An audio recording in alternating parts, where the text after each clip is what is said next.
بسم الله الرحمن الرحيم الحمد لله رب العالمين والصلاة والسلام على سيد المرسلين وعلى آله وأصحابه وذرياته وأهل بيته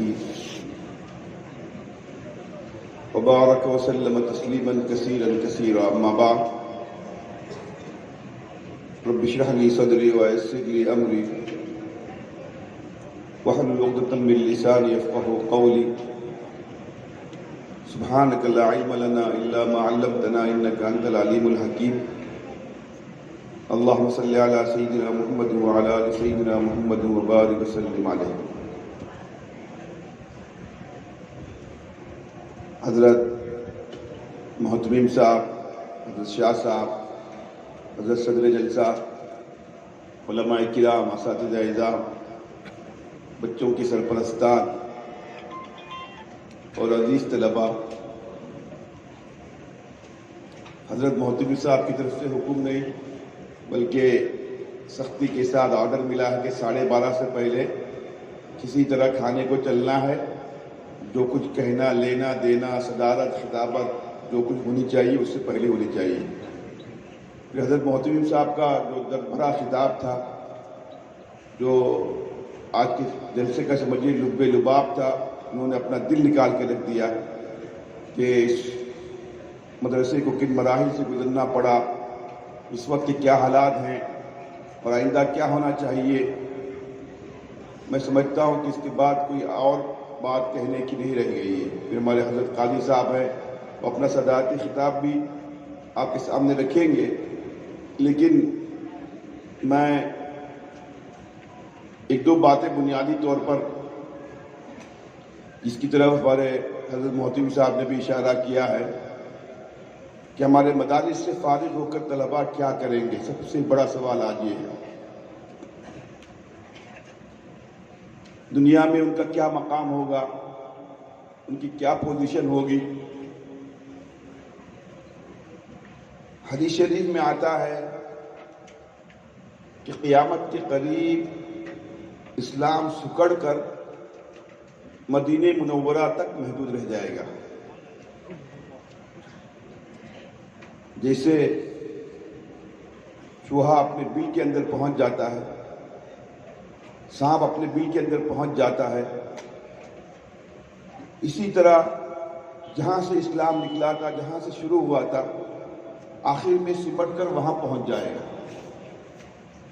یہ حدیث شریف کی بات ہے، اس میں کوئی دو رائے بھی نہیں ہے، اور ہم حالات کا تجزیہ کرتے ہیں، یہ بات بہت قریب نظر آ رہی ہے.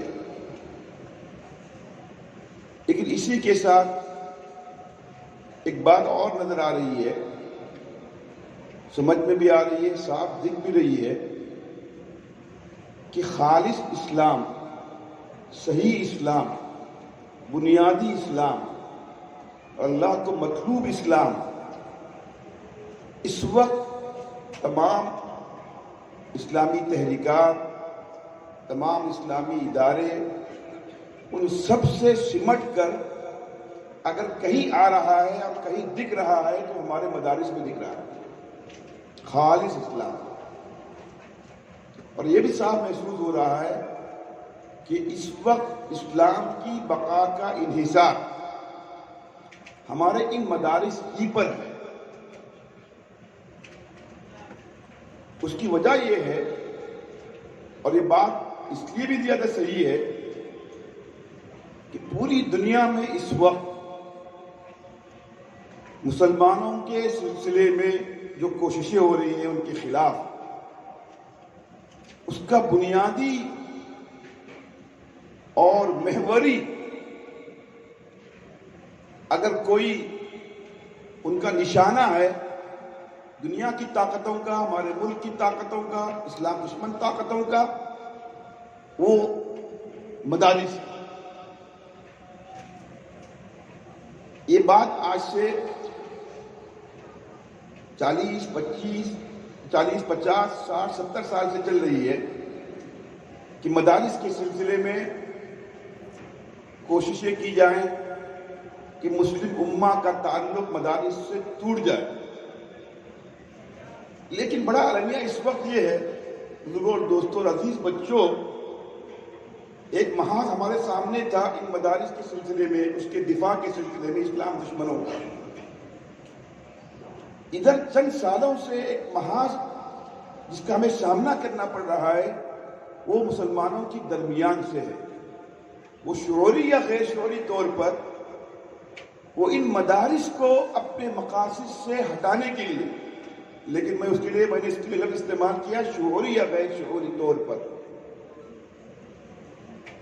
بڑی تیزی کے ساتھ کم از کم بر صغیر میں ہمارے ملک میں کوششیں ہو رہی ہیں کہ مدارس نام کی مدارس رہیں، جامعہ کہلائے، بچے زیادہ ہوں، عمارتیں ہوں، لیکن جس خاص مقصد کے تحت 1857 میں دین کی حفاظت کے لیے اسلام کے قلعے کے طور پر ان مدارس کا قیام عمل میں آیا تھا، خاموشی سے اندر سے ان مدارس کو ان کی مقاصد سے ہٹایا جائے۔ میں ایک طالب علمانہ بات کہہ رہا ہوں، لیکن سمجھنے والے سمجھ رہے ہیں کہ یہ کیا بات ہے۔ اس کی میں چھوٹی سی مثال دیتا ہوں۔ پرسوں ہم لوگ میگھالیہ میں تھے، مولانا افضل صاحب، مولانا بشیر صاحب کے ساتھ۔ آسام کے قریب ایک ریاست ہے، وہاں ایک مسلمان صاحب خیر نے بہت بڑی یونیورسٹی قائم کی، 200 ایکڑ پر، پورا گاؤں ہے، انتہائی خوبصورت اس کی فضا، اس کی عمارتیں لاجواب۔ دنیا گھومنے کا موقع ملا، لیکن بہت کم ایسی یونیورسٹیاں دیکھنے کو ملی۔ پورے ہندوستان سے چنیدہ لوگوں کو وہاں بلایا گیا، اچھی نیت کے ساتھ، مسلمانوں میں تعلیم کو عام کرنے کے لیے، اس کی ترقی کے لیے، اس کے معیار کو بلند کرنے کے لیے مختلف جگہوں سے لوگ آئے، ہم لوگ بھی گئے، ہم لوگ بھی مدعو تھے۔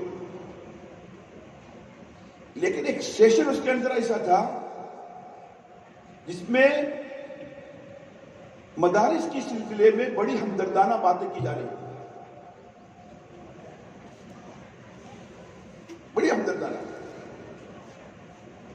مدارس میں ہونی چاہیے، مدارس کے لوگوں کو کاروبار کرنے سکھانا چاہیے، تجارت کرنے سکھانا چاہیے، مدارس میں کمپیوٹر ہونا چاہیے، مدارس میں سائنس ہونی چاہیے، مدارس میں ٹیکنالوجی ہونی چاہیے۔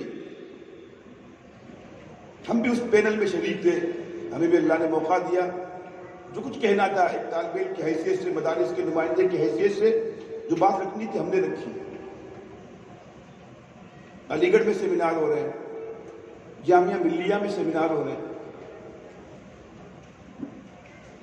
سرکاری وزارتوں کے تحت بڑے سمپوزیم ہو رہے ہیں، ہمارے مدارس کو کیسے ماڈرنائز کرایا جائے۔ بظاہر باتیں اچھی لگ رہی ہیں، ہمارے بچے 10ویں کا امتحان دیں گے، 12ویں کا امتحان دیں گے، انگریزی بولنا آئے گا، IAS بن جائیں گے۔ اس سے پہلے میں ابھی گزشتہ ہفتے ہی اسی طرح کا ایک پروگرام تھا بنگلور میں، مولانا بشیر صاحب اور مولانا عبدالرب صاحب بھی تھے، یہ لوگ جلدی آ گئے، ہمیں وہاں رکنا پڑا۔ وہ لیکن خالص ہمارے علماء کی وہ میٹنگ تھی،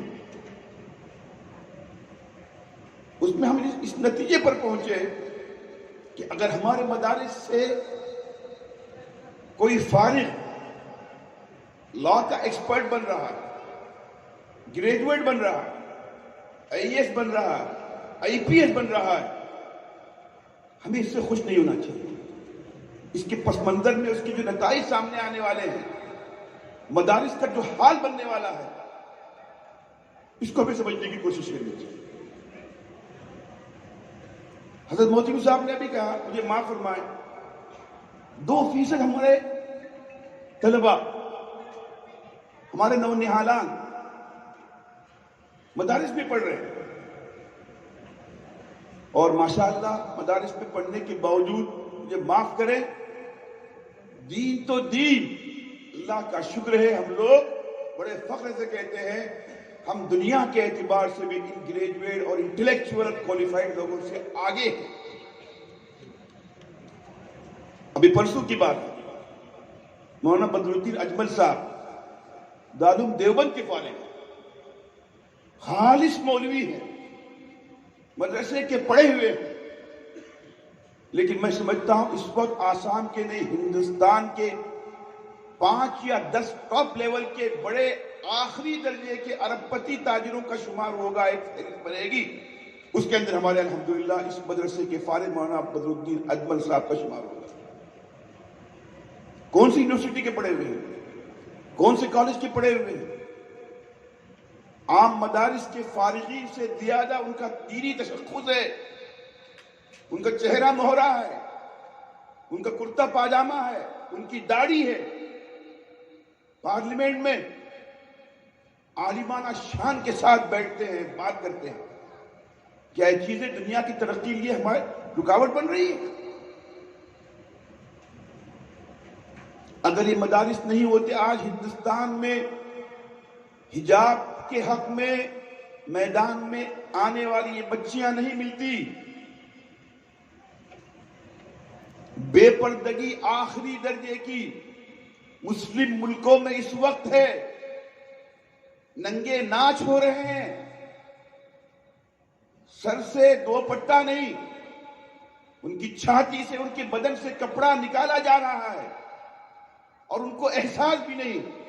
لیکن اللہ کا شکر ہے، کروڑ ہم اللہ کا شکر ادا کرتے ہیں، ہمارے سر سے دوپٹہ نیچے بھی نہیں آیا، ہماری قوم جاگ گئی ہے۔ یہ کس کی دین ہے؟ یہ کس کا فیض ہے؟ یہ احساس کہاں سے پیدا ہوا؟ ہمارے اسلامک اسکالروں نے دیا، مسلم دانشوروں نے دیا۔ اس پھٹے پرانے کپڑے کے ساتھ مدرسے میں پڑھنے والے، یہاں سے فارغ ہونے والے علماء کی برکت ہے۔ میں اس کی چھوٹی سی مثال دیتا ہوں آپ کو۔ میں بھی 7-8 سال پہلے فلسطین گیا ہوا تھا، وہاں سے واپسی میں مصر بھی جانا ہوا، اردن، شام، کئی ملکوں میں۔ میں واپس آیا تو میں نے حضرت مولانا رابع صاحب سے اپنی رجحانات بیان کی۔ مولانا بڑے منتظر تھے، مشتاق تھے کہ بیت المقدس جا کے آ رہے ہیں، فلسطین کے کیا حالات ہیں، مشاہدے کے بیان کرنا تھا۔ مصر کے حالات، مولانا کئی سال سے نہیں گئے تھے، اردن کے اور شام کے۔ میں نے مولانا سے کہا، حضرت فلسطین اور بیت المقدس جا کر آنے کے بعد میں ایک جملہ کہہ سکتا ہوں، مدعی سست گواہ چست۔ ہمیں جتنی بیت المقدس کی اور مسجد اقصیٰ کی فکر ہے، وہاں کے مسلمانوں کو میں سمجھتا ہوں اس کی 10% فکر نہیں ہے۔ میں نے اس کی مثال دی، جمعہ کا دن تھا، بیت المقدس میں جمعہ کے دن ہم لوگ پہنچے۔ اپنے ہوٹل والوں سے ہم نے کہا، رات بھر نیند نہیں آئی، بے چینی، بے قراری تھی، حرم شریف میں حاضری تھی، مسجد اقصیٰ کو دیکھنا تھا، ہم جلدی کر رہے تھے۔ ہمارے گائیڈ نے کہا، آپ جلدی مت کیجیے، ہم اپنے پروگرام کے مطابق چلیں گے۔ ہم نے کہا ہمیں پہلے پہنچنا ہے، فجر کے بعد مسجد اقصیٰ حاضر ہونا ہے۔ کہنے لگا نہیں ہوگا۔ ہم نے کہا کم از کم 9 بجے، ہم نے کہا پھر 10 بجے۔ اس نے کہا نہیں، میں اپنے پروگرام کے مطابق ہی آپ کو لے جاؤں گا۔ ہمارے بے چینی کو دیکھ کر اس نے پوچھا، آپ اتنی جلدی کیوں کر رہے ہیں؟ ہم نے کہا جمعہ کا دن ہے، ویسی بھی جائیں مسجد میں لوگ پہلے آ جاتے ہیں، اور حرم شریف میں ہم نے مکہ مکرمہ میں، مدینہ منورہ میں دیکھا ہے کہ 10 بجے بھی پہنچتے ہیں، وہاں اندر کے باہر بھی جگہ نہیں ملتی ہے، اس لیے ڈر لگا کہ ہم پہلی دفعہ جا رہے ہیں، شاید اس کے بعد پھر موقع نہ ملے اور حرم شریف اور مسجد اقصیٰ کے اندر بیٹھنے سے ہم محروم ہو جائیں۔ کہنے لگے سر آپ اطمینان رکھیے، ہم آپ کو لے جائیں گے اور آپ کو اگلی کے بعد کی صف میں جگہ ملے گی، آپ اطمینان رکھیے۔ ہماری بات اس نے نہیں مانی، 12 بجے تک مختلف تاریخی مقامات کا وہ سیر کراتا رہا۔ 12 بجے کے قریب ہم کو جو ہے وہ مسجد اقصیٰ میں لے گیا۔ 12:30 بجے کے قریب اذان ہونے والی تھی۔ ان گنہگار آنکھوں نے دیکھا مسجد اقصیٰ میں 2 صف لوگ بھی ابھی پہنچے نہیں، 2 صف لوگ ملیں گے. ہم کتنے گنہگار ہیں ہندوستان میں. پہلے کی طرح لوگ 10 بجے 9 بجے نہ آئے، پھر بھی الحمدللہ اللہ کا شکر ہے اذان سے پہلے آدھا گھنٹہ پونا گھنٹہ پہلے اکثر مسجد کا حصہ بھر جاتا ہے. لیکن مسجد اقصیٰ میں ایسا نہیں تھا. سلام پھیرا ہم لوگوں نے، پوری مسجد خالی ہو گئی. جیسے اذان ہو گئی مسجد بھر گئی. اذان کے ساتھ آنا، سلام کے ساتھ جانا. خیر ایک واقعہ وہ تھا. اگلا ہمارا دورہ مصر کا تھا. بڑی خواہش تھی. تحریر اسکوائر کے نام سے ہم نے بار بار سنا تھا. وہاں پر احتجاجات ہوتے ہیں، یوسف القرضاوی اور فلاں فلاں فلاں فلاں سیاسی ریلیاں ہوتی ہیں. قاہرہ میں اپنے دوست سے ہم نے کہا کہ ہمیں تحریر اسکوائر دیکھنا ہے. تحریر اسکوائر گئے، رات کا وقت تھا. جامعہ ازہر میں کچھ اپنے ساتھیوں سے ملاقات ہوئی. ہم نے کہا آپ کے یہاں پابندی لگ گئی ہے کہ جمعہ کے دن خطبے میں یہودیوں سے متعلق آیتیں نہیں پڑھی جائیں گی. قرآن مجید پڑھنے کے لیے آیا ہے، پڑھنے سے منع کیا جا رہا ہے. گویا کہ قرآن مجید پر پابندی لگ رہی ہے. آپ کہنے والے کون ہیں؟ قرآن مجید قیامت تک ہے. یہودیوں کے تعلق سے ہو، اہل کتاب کے تعلق سے ہو، مشرکین کے تعلق سے ہو، منافقین کے تعلق سے ہو، کوئی آیت حذف کرنا تو دور کی بات، پڑھنے سے بھی ہم روک نہیں سکتے. اتنا بڑا فیصلہ ہوا. آپ بتائیے کوئی اس پر احتجاج آپ کے یہاں ہوا؟ لیکن نہیں ہوا. نہیں. قرآن پر پابندی لگائی جا رہی ہے، لگائی گئی. ان آیتوں کو مت پڑھیے کا مطلب کیا ہوا؟ یہودیوں کو ناراض مت کیجیے، چاہے اللہ کو ناراض کرے. ان آیتوں کو کنارے رکھ دیجیے. ظاہر بات ہے کہ یہودیوں کے تعلق سے سینکڑوں آیتیں ہیں، اہل کتاب کے تعلق سے ان کا راز فاش کیا گیا، ان کی دشمنیوں کو بیان کیا گیا. میں نے کہا ہمارے ہندوستان میں چاندمل چوپڑا نے کلکتہ ہائی کورٹ کے اندر، آپ کو یاد ہوگا ہماری عمر کے لوگوں کو 50-55 کے آس پاس جو لوگ ہیں، چاندمل چوپڑا نے قرآن مجید پر پابندی لگانے کے لیے ریٹ داخل کی تھی ہائی کورٹ میں. مسلمان آپے سے باہر ہو گئے، پابندی نہیں لگائی گئی، وہ ریٹ خارج کر دی گئی. لیکن ایک پاگل آدمی نے کہا کہ قرآن پر پابندی لگنی چاہیے. ایک پاگل آدمی کے کہنے پر پورے ہندوستان کے مسلمان ہزار گناہوں کے باوجود راستے میں آ گئے. سڑکوں پر احتجاج نہیں کیا، جانوں کی قربانی دی. پابندی لگانے کی ارادے پر یہ حال ہے، اور وہاں پابندی لگنے پر بھی کچھ نہیں ہو رہا. اس کے 1 سال بعد چائنا جانا ہوا. چائنا میں ہم گئے. وہاں ہمارے ساتھیوں نے کہا اگر مسجد کے اندر کا حصہ دیکھنا چاہتے ہیں، بڑی خوبصورت مسجد ہے، جلدی چلنا پڑے گا. کیوں؟ ہونے کی جگہ نہیں ملتی. چائنا وہ ہے، وہاں پر سنکیانگ، لینگھاسیا اور فلاں فلاں مسلم ریاستیں ایسی ہے، اسلامی تاریخ پر بہت کم کسی مسلمان قوم پر اتنا ظلم ہوا ہوگا. ابھی قریب کی بات ہے، چائنا نے معمولی ظلم نہیں کیا، آج بھی ان پر ظلم ہو رہا. مسلم ملکوں سے بارڈر اس کا لگا ہوا ہے، وہاں کے مسلمان ہیں. قرآن مجید پر پابندی، وہاں پر مدرسوں پر پابندی. لیکن آج بھی دین سے تعلق کا یہ عالم ہے. 10 ساڑھے 10 بجے ہم لوگ پہنچے، مشکل سے اندر کوئی جگہ ملی. ہم نے تینوں حالات حضرت کے سامنے رکھے، حضرت رابع صاحب کے سامنے. بڑے بزرگ ہیں، بڑے صاحب بصیرت ہیں. حضرت یہ کیا بات ہے؟ چائنا میں پابندیوں کے باوجود، رکاوٹوں کے باوجود، گنجائش نہ ہونے کے باوجود، دین سے یہ تعلق. فلسطین میں بیت المقدس ہونے کے باوجود، اقصیٰ ہونے کے باوجود، حرم شریف ہونے کے باوجود، مصر میں اسلامی جو ہے کیا کہتے ہیں تعلیم کا مرکز ہونے کے باوجود، دین سے دوری، دینی حمیت سے دوری.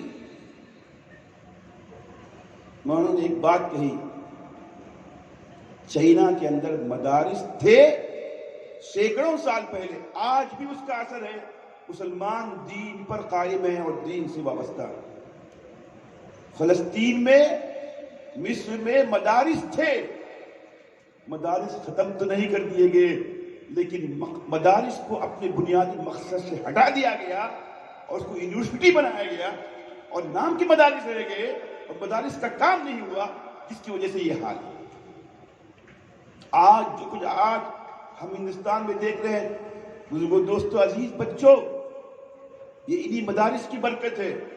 لوگ شکایت کرتے ہیں، ہمارے بچپن میں کہتے ہیں 2 عالم نہیں تھے گاؤں میں، دینداری تھی، آج سینکڑوں عالم ہے، بے دینی ہے۔ بے حیائی کا سیلاب ہے آج، مدارس ہونے کے باوجود، فارغین ہونے کے باوجود۔ میں کہتا ہوں اگر یہ مدارس نہ ہوتے، ان مدارس کے باوجود، ان فارغین کے باوجود سیلاب آیا ہوا ہے، گھر باقی ہیں۔ اگر یہ مدارس نہیں ہوتے تو سیلاب میں گھر ڈوب گئے، ڈوبنے سے تو کم از کم بچے ہوئے۔ احساس تو ہو رہا ہے کہ ہم گناہ کر رہے ہیں، ہمیں اس کا شعور تو باقی ہے کہ ہم دین میں کمزور ہیں۔ یہ شعور بھی الحمدللہ ایمان پر باقی رکھنے کا ذریعہ بنے گا۔ لمحوں نے خطا کی تھی، صدیوں نے سزا پائی، ہم ٹرننگ پوائنٹ پہ کھڑے ہیں۔ ایسا محسوس ہوتا ہے ہندوستان میں یا تو اسلام باقی رہے گا، اس کی بساط لپیٹ دی جائے۔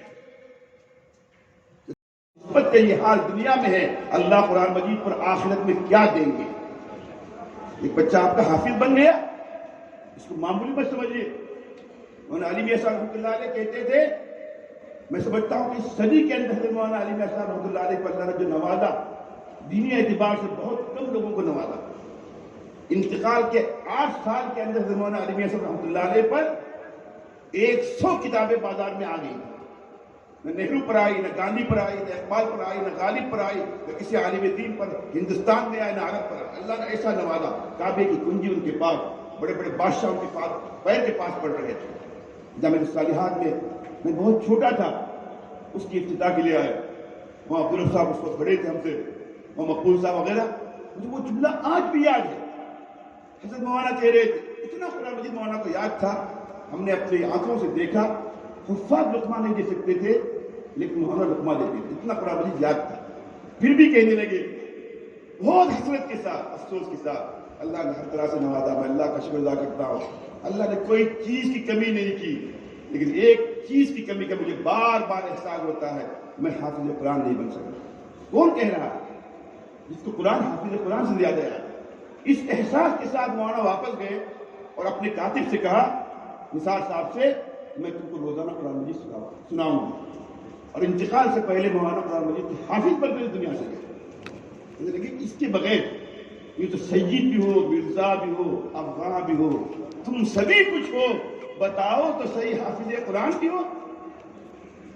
ہم مفتی ہیں، ہم خطیب ہیں، معتمم ہیں، ناظم ہیں، سب کچھ ہیں، لیکن سب کچھ حافظ قرآن کے بعد۔ اورنگزیب کو احساس ہو گیا، ان کے بچے حافظ ہوئے، ان کے وزراء نے کہا، سر آپ کے لیے کانگریچولیشن، آپ کو جنت میں لے جائیں گے۔ رونے لگے، کیوں؟ خوش ہونے کی بات ہے۔ کہنے لگے بڑے بچے مجھ کو لے جائیں گے، میرے ابا کو کون لے جائیں گے؟ باپ بچہ اپنے باپ کو لے جائے، دادا کو تو نہیں کہا نا، اللہ تعالیٰ نے گارنٹی نہیں ہے نا۔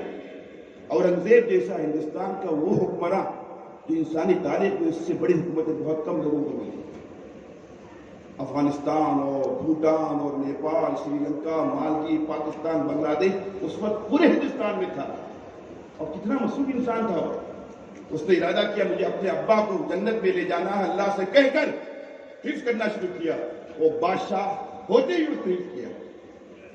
یہ اہمیت تھی ان لوگوں کے پاس، جن بچوں کے حفظ کی تکمیل ہوئی ہے، ان کی والدین سے میں کہتا ہوں دنیا میں بھی اس سے بڑا اعزاز آپ کے لیے کوئی نہیں ہے، لیکن شرط ہے اللہ کی طرف سے سب سے بڑا اعزاز، اللہ سب سے زیادہ خوش ہوتے ہیں قرآن مجید یاد کرنے پر، لیکن اللہ کو سب سے زیادہ غصہ آتا ہے قرآن مجید بھولنے پر۔ ہمیں قرآن مجید پڑھتے رہنا عزیز بچوں۔ ہمارا مولانا محمود الرحمان صاحب ازہری تھے، وہ کہتے تھے کہ روزانہ 2 پارہ پڑھنا ضروری ہے حافظ قرآن کو، وہ پورا حافظ قرآن، وہ قرآن کا حافظ اگر ایک پارہ پڑھے گا قرآن کا آدھا حافظ، اس سے کم پڑھے گا اس کا اللہ حافظ، قرآن یاد نہیں رہے گا۔ مولانا مفتی سبیل صاحب ابھی آئے تھے ہمارے تمل ناڈو کے، وہ بتا رہے تھے اپنا واقعہ، کتنا قرآن مجید انسان پڑھتا ہوگا، اور جامعہ میں جن سے بھی 2 سال پہلے آئے کہنے لگے مولانا ایک مرتبہ جی چاہا کہ حضور اکرم صلی اللہ علیہ وسلم کی خدمت میں بڑی آواز سے میں قرآن مجید سناؤں، روز اطہر پر میں 2 زانوں بیٹھ گیا، میں نے زانوں بدلے نہیں، اسی 2 زانوں پر میں نے قرآن مجید پورا بڑی آواز سے سنا دیا۔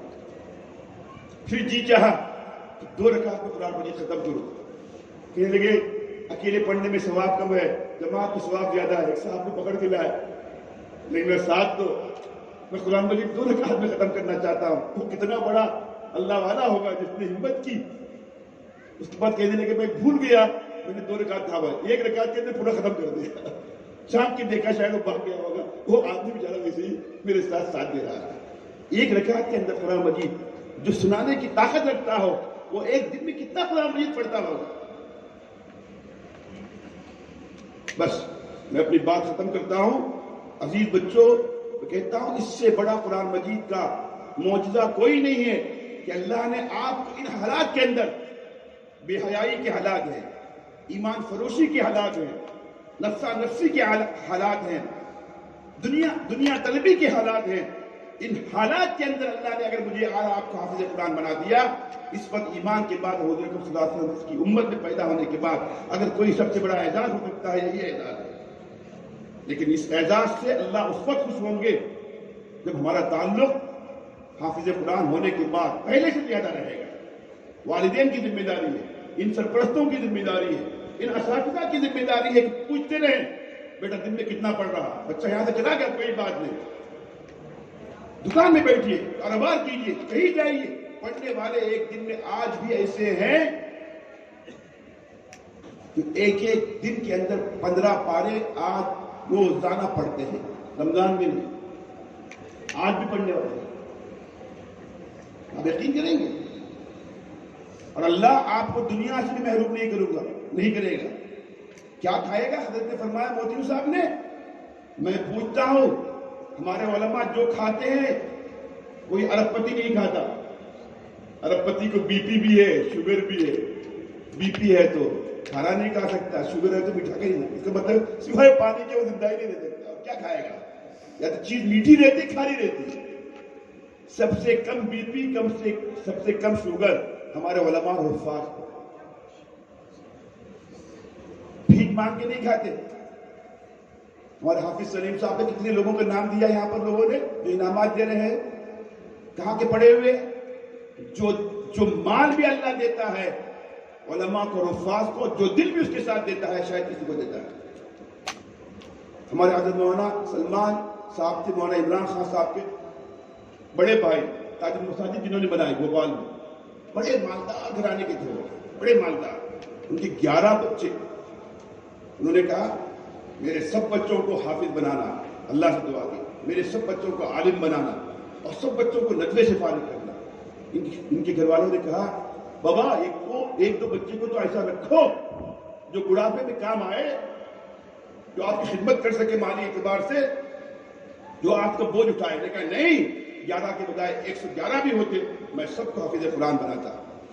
انہوں نے اپنے ہر بچے کو، شاید کسی خاندان میں 11 بھائی، 11 حافظ، 11 عالم، 11 ایک ہی مدرسے سے فارغ ہوں گے۔ آج بھی میں جاپان گیا ان کی دعوت پر، ابھی 7-8 سال پہلے، کہنے لگے میں انہوں نے واقعہ سنایا۔ میں نے کہا مولانا آپ کی 11 بھائی کا کیا حال ہے؟ کہنے لگے بھوپال میں جتنے ہم مالدار ہیں شاید دنیا میں کتنے مالدار ہوں گے۔ میرا ایک بھائی نیوزی لینڈ میں، ایک امریکہ میں، ایک دبئی میں، ایک جاپان میں، ایک ملیشیا میں، دنیا کے اعتبار سے بھی حافظ اور عالم ہونے کے باوجود اللہ سے بھی کوئی کمی نہیں۔ یہ ہمارے باپ کی ایمان کی برکت تھی، اس کی اللہ تعالیٰ نے جو ہے معجزات دکھایا ہے۔ یہ ہے، آپ بنائیے اپنے بچے کو، تاجر بنائیے، لیکن تجارت کے ساتھ، کاروبار کے ساتھ، ملازمت کے ساتھ، جہاں بھی موقع ملے دین سے مجھے اور آپ کو وابستہ رہنا ہے۔ میں تجارت کروں گا، کوئی ضروری نہیں کہ امامت کرے، خطابت کرے۔ ہمارے بٹکل میں تقریباً 1500 ہمارے علماء ہیں، ہمارے کی 1500 میں 100 مسجدیں، ایک مسجد میں 2 امام تو نہیں ہوتے نا, 2 مسجد میں 1 امام ہو سکتا ہے, پہلے جہاں پڑھا کے وہاں جائے. 2 امام ہوں گے, 150 امام ہوں گے, 1350 کہاں چلے گئے, کہاں چلے گئے؟ آپ کاروبار کیجئے, لیکن جہاں پہ رہیے ایک درس قرآن, ایک درس حدیث, ایک درس فقہ کاروبار کے ساتھ میں اپنے محلے میں رکھوں گا. قریب کا کوئی مدرسہ 1-2 گھنٹہ اعزازی پڑھاؤں گا. میں محتوی صاحب سے کہوں گا, شاہ صاحب سے کہوں گا, اگر علماء اس کی پیشکش کرے اپنے کاروبار کے ساتھ, چاہے تنخواہ دینی پڑے, وہ اپنے ایمان کو اور اپنی دینی تعلیم کو بچانا چاہتے ہیں ان کو موقع دیجیے. چاہے صلاحیت کمزور ہو, ان کے جذبے کی قدر کیجیے. اس بہانے وہ جہاں بھی رہیں گے عالمانہ شان کے ساتھ رہیں گے. آپ ان کو منع کر دیں گے, ان کو جو ہے پڑھانے کا موقع دیجیے.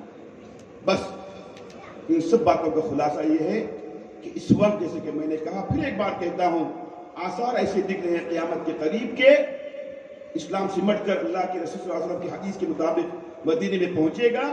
لیکن اسی طرح دکھائی دے رہا ہے اسلام سمٹ کر اسلام کی حمیت کا مرکز اس وقت جو ہے مدارس بنے ہوئے. اگر مدارس سے ہم وابستہ ہو گئے, ہم نے تعاون کیا, سب سے بڑا تعاون بچوں کا ہے. یہاں بار بار بات کہی جا رہی تھی کوکن کے طلباء کم ہیں, اس کا مطلب غیر کوکنی طلباء کو منع نہیں کیا جا رہا, پہلے سے زیادہ ہیں. ستارہ کے, پونا کے مدرسین بڑھانے پڑے, کوئی بات نہیں, اللہ انتظام کرے گا. جو 10 مدرسین اور 20 مدرسین کو دے رہے ہیں, 200 مدرسین کو دے گا. ہمارا کمال نہیں, ہمارا حصہ نہیں. اللہ نے قائم کیا اپنے دین کی حفاظت کے لیے, اللہ چلائے گا, اس کی فکر مت کیجیے. لیکن ہمارا اتنا پرانا مدرسہ ہے, یہاں مکمل عالمیت ہونی چاہیے. ہمارے بچے خود کے ہونے چاہیے, اور آپ کے بچے آپ کو دنیا میں بھی وہ دیں گے. میرے بزرگوں اور دوستوں, جو آپ کے گریجویٹ ڈاکٹر انجینئر بچے نہیں دیں گے آپ کو انشاءاللہ, آخرت میں جو دیں گے اللہ کے فضل سے. اللہ کے فضل سے دنیا کے اندر بھی آپ کو دکھائیں گے کہ ہم کسی بھائی سے کم نہیں. ایک مرتبہ اللہ پر بھروسہ کیجیے, بچوں کو حافظ بنائیے, عالم بنائیے, اس کے بعد کاروبار میں لگائیے, کوئی بات نہیں.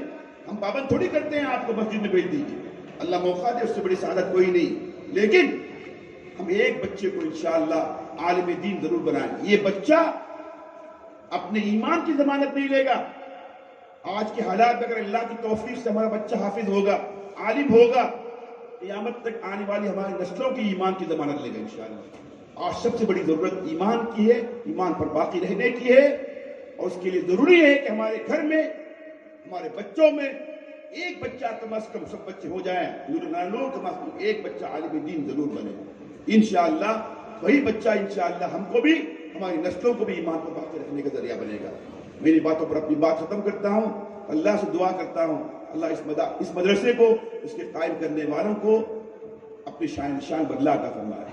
اس کے فیض کو جہاں تک اللہ نے پہنچایا اور قیامت تک اور دور دور تک پہنچائے.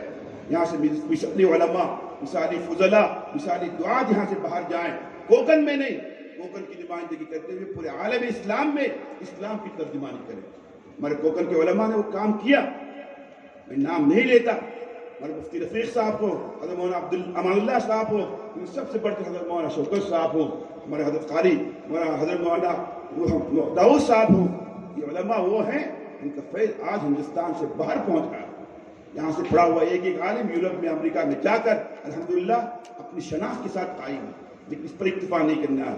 اب عالم اسلام سے بڑھ کر ہمیں انشاءاللہ یہاں سے فارغ ہو کر عالم انسانیت کے لیے کام کرنا ہے. سکتی بلکتی انسانیت کے لیے کام کرنا. اللہ کام دیں گے, ہم ارادہ کریں انشاءاللہ ہم اپنے بچوں کو دیں گے. ہمارے اس مدرسے کو آپ کے مالی تعاون سے بڑھ کر ہمارے آپ کے بچوں کا تعاون چاہیے. حضرت شاہ صاحب اس کی فکر کرتے ہیں, محتم صاحب فکر کرتے ہیں, کہیں سے کوئی آپ کو کمی ہونے نہیں دیتے. ان سب کی طرف سے میں آپ سے کہہ رہا ہوں, مالیات سے بڑھ کر آپ کی اولاد کا تحفہ دیجیے. آپ کے بچے پڑھیں گے, پھر آپ جیتے جی محسوس کریں گے اللہ تعالیٰ آپ کو جنت میں داخل کر رہا ہے. اللہ اس توفیق مجھے بھی عطا فرمائے, آپ کو بھی عطا فرمائے. بچوں کے پروگرام سن کر ہمارے اساتذہ کے لیے دل سے دعائیں نکلی, کس طرح تیاری کی ہے, کتنا ان کے پیچھے انہوں نے محنت کی ہے. اللہ ان اساتذہ کو ان کی قربانیوں کی وجہ سے جو دیں گے, یہ اساتذہ ایسے مرحلے میں پہنچ گئے کہ کسی اور مدرسے میں جا کے دگنی تنخواہ مل سکتی ہے. لیکن نہیں, یہاں جمے ہوئے ہیں, ان کی قدر کرنی ہے, ان کی ضرورتوں کا خیال رکھنا ہے. لیکن ان سب کے ساتھ ان کی صلاحیتوں کو سامنے لانے کے لیے ان کی بات اپنے بچوں کو دینا ہے. پھر دیکھیے اللہ تعالیٰ ان اساتذہ کے ذریعے ہمارے بچوں کی کیسی تربیت کریں گے. اللہ اس کی توفیق مجھے بھی عطا فرمائے, آپ کو عطا فرمائے. وآخر دعوانا الحمدللہ رب العالمین.